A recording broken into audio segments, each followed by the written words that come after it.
This is KUGAN CASSIUS Rifle TV in association with Macklin Gym Marbella. We're at the first Frampton Quigg press conference here in London.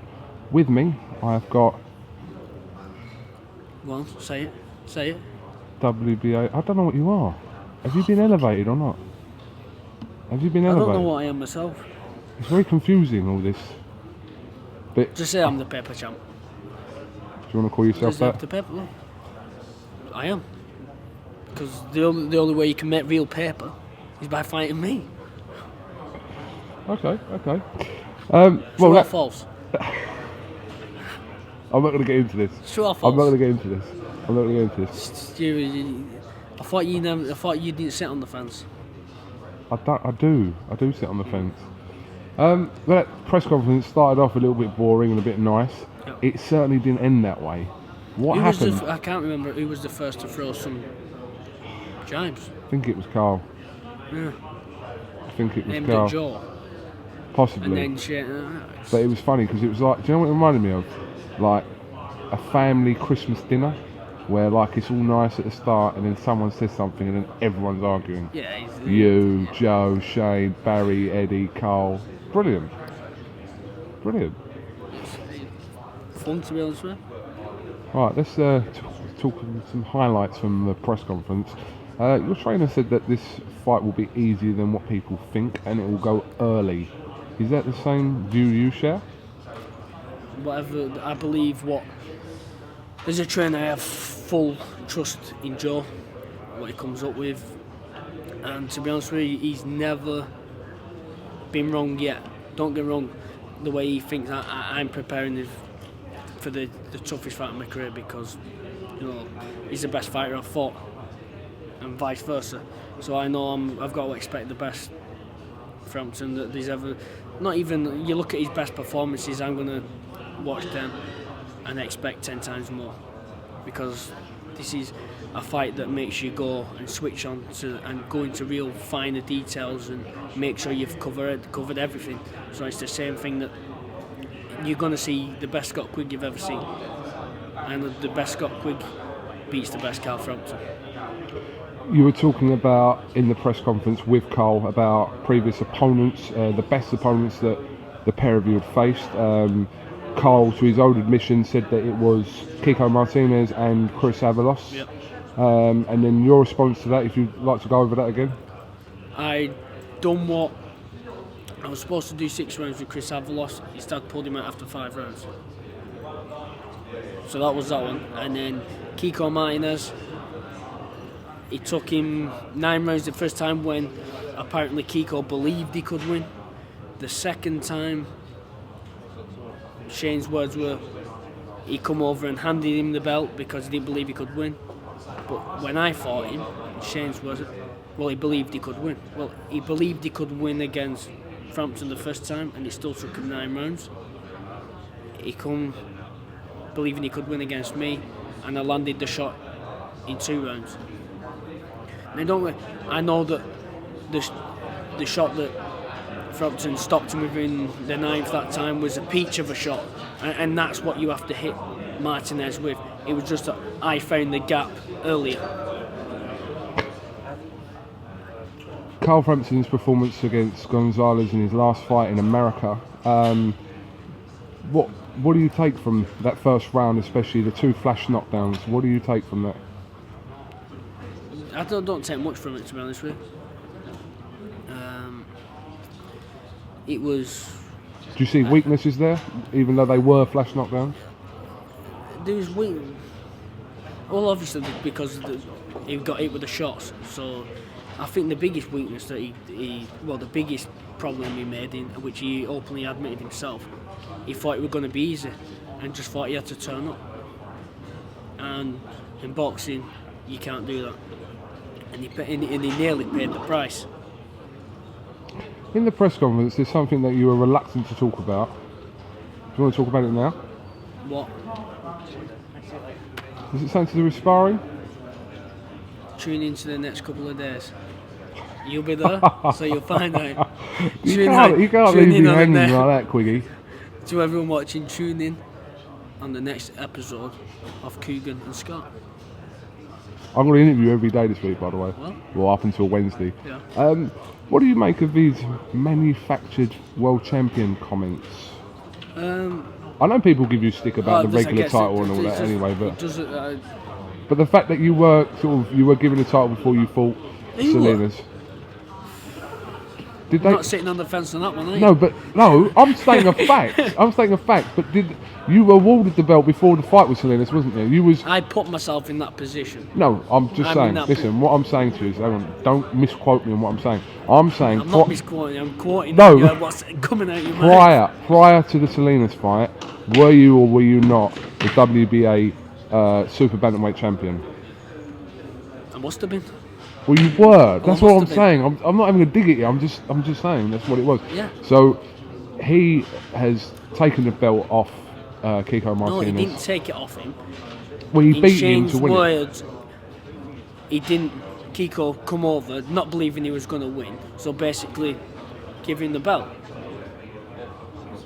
Okay, in your words, that's what Shane said.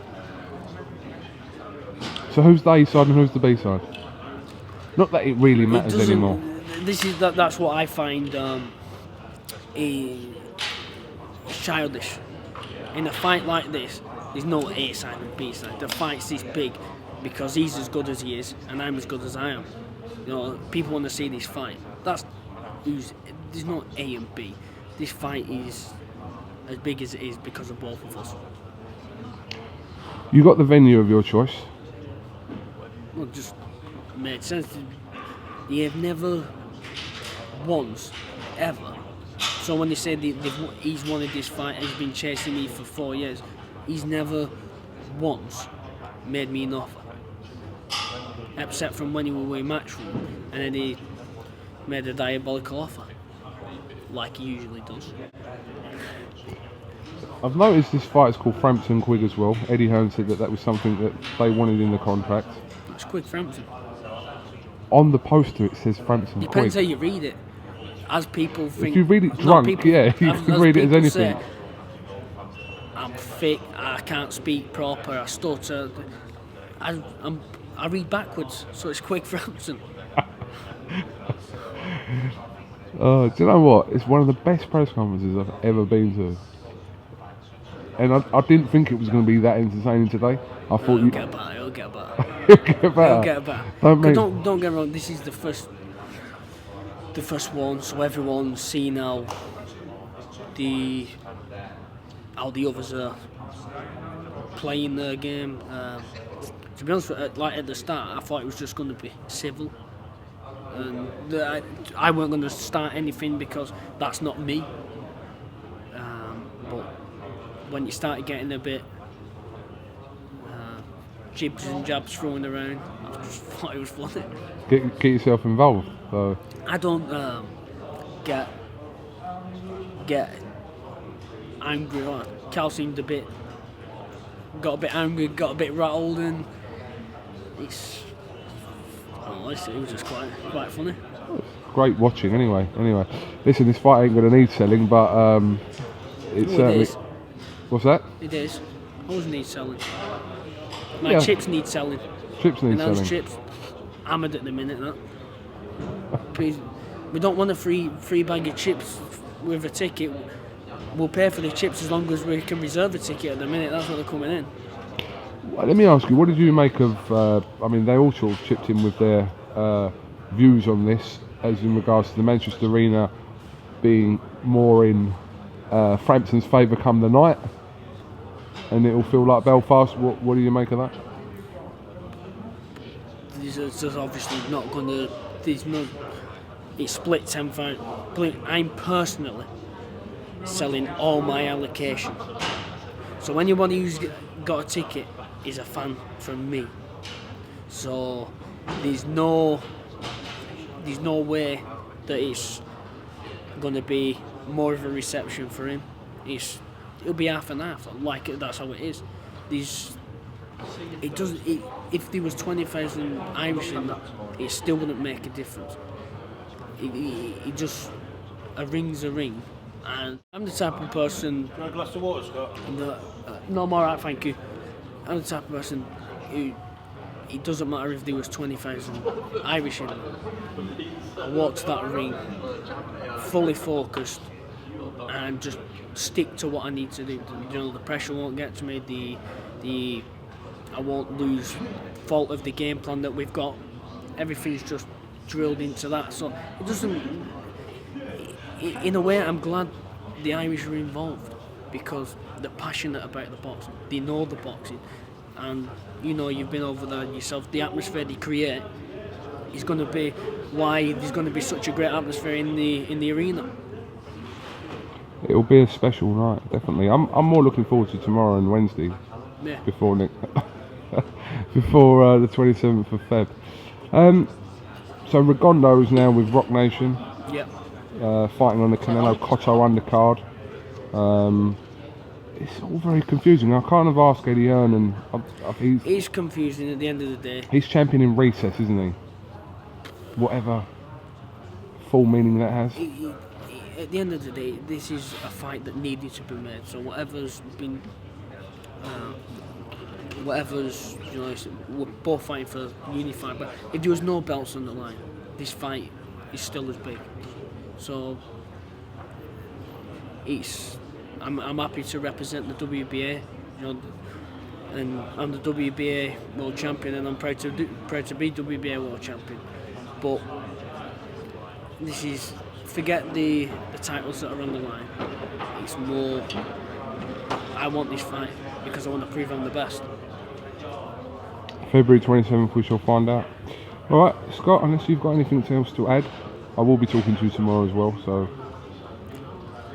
No to add? Alright. Have you got anything to add? No, I'm cool. I'll talk to you tomorrow, definitely. Cool. I'll be in Manchester tomorrow, so we'll catch up then. Are you going to wear the same suit? Well, I might do. Depends. I've only got one and so. It would be great if you turn up in your chippy hat, the long coat, the hairnet. There's not much hair up here though, is there?